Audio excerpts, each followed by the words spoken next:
سے پہلے حضور علیہ السلام کا نور تھا، کوئی چیز دنیا میں نہیں تھی۔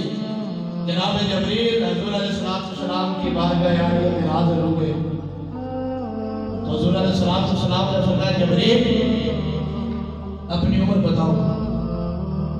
امام الانبیاء نے فرمایا جبریل بتاؤ اپنی عمر کے متعلق تمہاری عمر کتنی ہے؟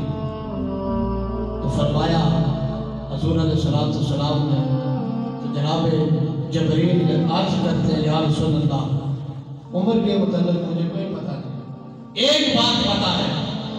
فرمایا کہ آسمانی دنیا پر ایک ستارہ 70,000 سال کے بعد طلوع ہوتا ہے۔ فرمایا جبریل پھر آج کی یا رسول اللہ میں نے اس کو 72,000 سال مرتبہ دیکھا۔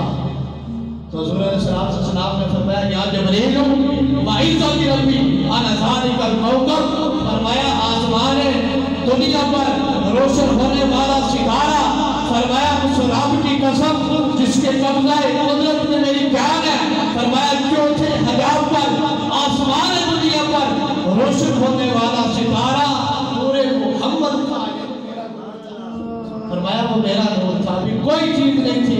حضور علیہ السلام کی ذات عالیہ اس وقت بھی موجود تھی، وہی اول، وہی آخر، وہی ظاہر، وہی باطن۔ اور میاں صاحب بھی فرماتے ہیں نور محمد روشن آہا آدم جدو نہ ہویا، اول آخر دوویں پاسے اے ہو بند کھلویا، اول آخر دوویں پاسے اے ہو بند کھلویا۔ حاضرین محترم